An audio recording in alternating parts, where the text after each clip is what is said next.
One thing that I get asked all the time is, what book should I read about football? So I'm going to do it. I'm going to have a quick look today at 10 books that I think you have to read.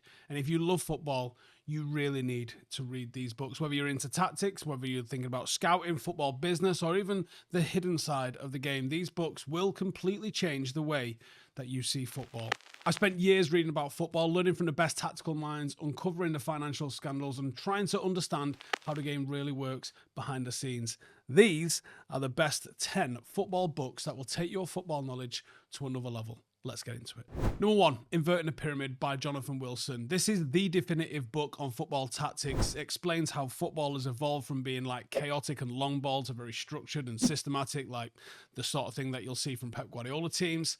Now, the back three, this is something that I like about this book. The back three, what is seemingly a relatively new tactical trend, was the original defensive shape in the early 1800s. It's a formation that has become more attacking. It then disappeared. And then the likes of managers like Antonio Conte and even Guardiola, to a greater or lesser degree, revived it decades later. Brazil's 1970 World Cup winning side is remembered for beautiful attacking football, but it actually had no attacking structure to it whatsoever. Players like Pelé, Jairzinho, Tostão, they were just so good that it enabled it to work. Listen, if you've ever argued about football, about formations, about pressing, about why Guardiola and Klopp play so differently, this is the book that will make you see tactics an entirely different way. Definitely on the list and definitely recommended. Number 2, The Mixer, Michael Cox. Now, think of this as Inverting the Pyramid, but focus specifically on the Premier League. How English football went from being long ball battles to one of the most tactical leagues in the world. In the early 90s, goalkeepers were still allowed to pick up back passes, and that changed with the advent of the Premier League. So teams used that loophole, especially pre-Premier League era, to waste minutes at a time by repeatedly passing the ball back, something Liverpool did a hell of a lot in the 80s. And it was one of the reasons why the back pass rule was introduced. Now, when Wenger was at Arsenal, players literally laughed at the things that he wanted them to do from a dietary perspective, until they realised how much better it made them on the pitch. This book talks about all of those sorts of things, and it'll help you understand why the Premier League evolved to what it became. It even goes into certain details, like Kevin Keegan was told that he was too offensive as a manager. So rather than tweak his tactics, because he didn't know how to do that, he bought a defensive midfielder in David Batty and thought that that would just sort it out. Awesome. Number 3, Soccernomics, Simon Cooper and Stefan Szymanski. This is probably the best football book that has ever been written. Think of it as a bit like Moneyball, but for football, and it reveals a little bit of the baseline. It's quite old book now, but it kind of gives you like a surface level look at the sort of analytics that clubs use, and a bit of a look into psychology, economics, and how those things are influencing decisions. Now, there's some really surprising thing in there, like statistically, the biggest factor in a club's success isn't money or tactics, it's the size of the local population. What?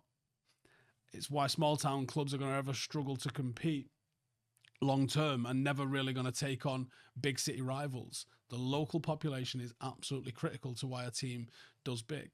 Another thing that's in the book is buying players after a World Cup being a terrible strategy. World Cup stars are hugely overvalued, and then they usually flop at the club level for whatever reason that is. It's in the book. It also kills some of the football's biggest myth. Talking about whether money buys success, and whether penalties are actually a lottery, or if there's a little bit more to it than that. It's a fantastic book.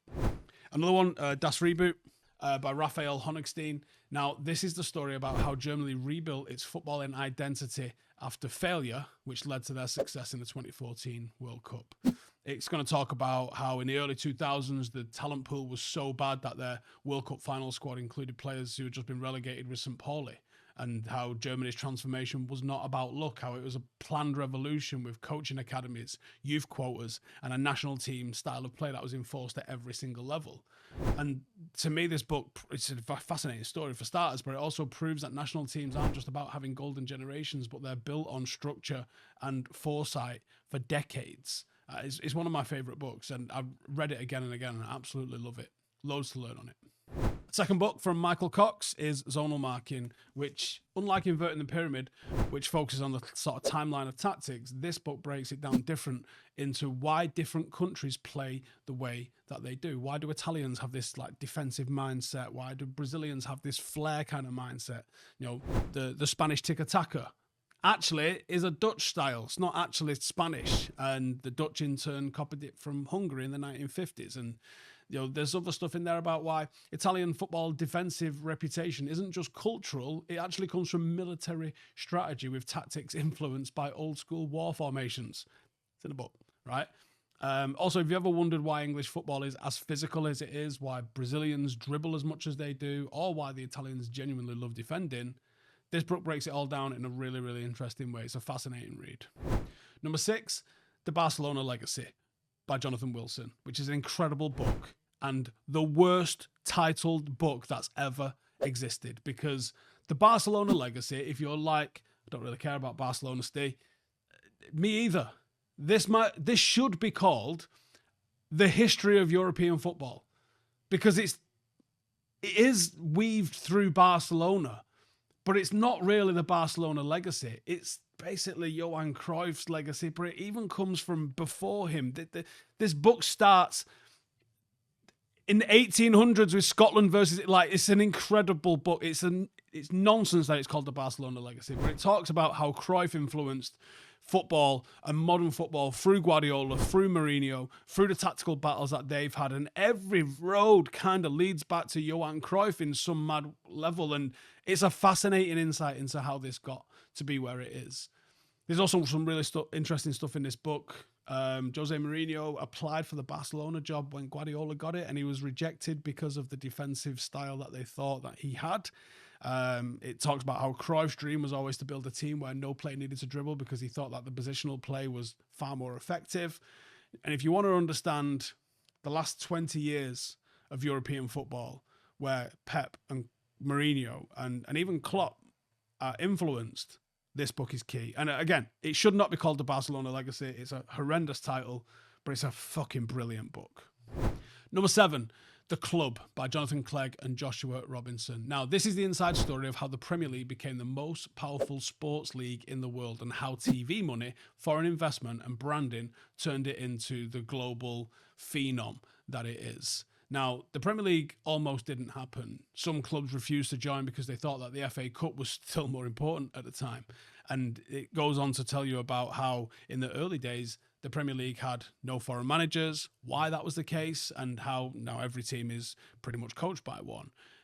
If you want to understand why the Premier League is financially miles ahead of the other leagues, this book is crucial. It's also very important to understand some of the things that I didn't even know, that half times only used to be 10 minutes. That was something that came in by the same people that kind of brought through the Premier League. The 15-minute half times came before the Premier League, but only just, and it was the same people that looked to bring that in, and the reasons why they brought that in. Number 8, Nowhere to Run by Jonathan Sayer. Now, this book is brilliant, and it's quite close to home because it's about Ashton United, which is a non-league team not far from where I grew up.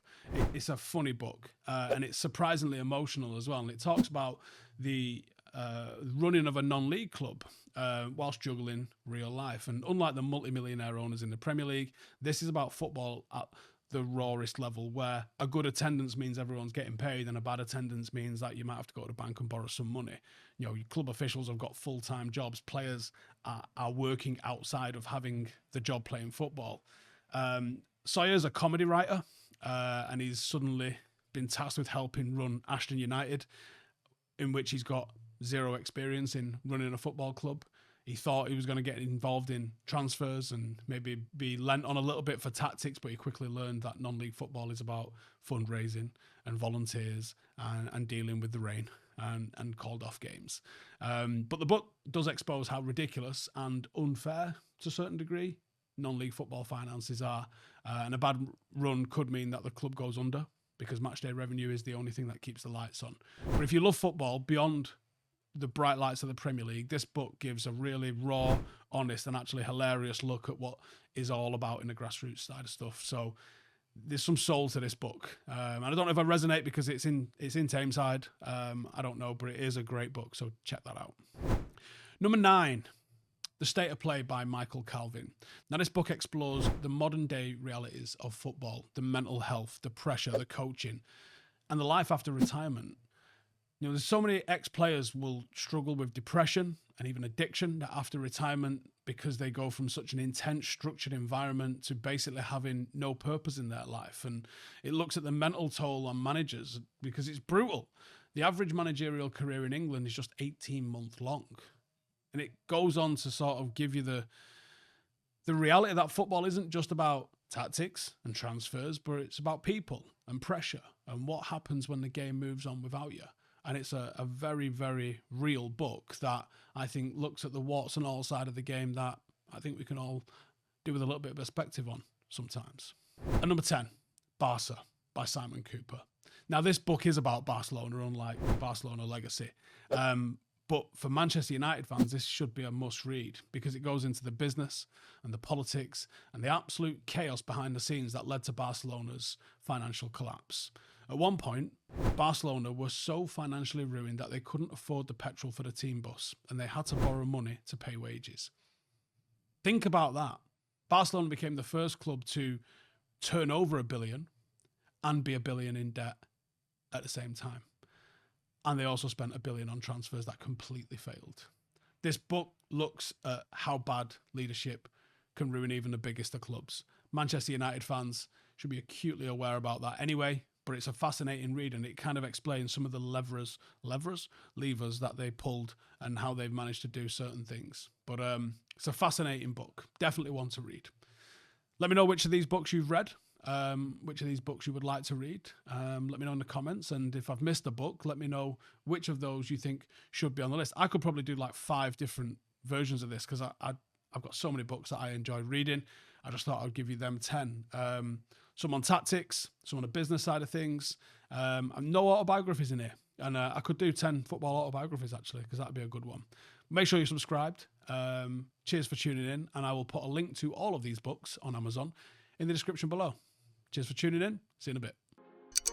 Hey, thank you for watching the video. If you are new around these parts, then don't forget to subscribe. My channel is proudly supported by my community on Patreon. If you'd like to get a little bit of extra content, a Discord group, meetups, 5-a-side games, weekly podcasts, behind the scenes, and even an occasional bit of transfer news as and when I get it, then for the price of a pint, you can show your appreciation for the content that we make and get some goodies for doing so as well. Check the link in the description or click the button right here. You'll also find all of my socials here too if you want to follow me on any of those platforms. Nice one.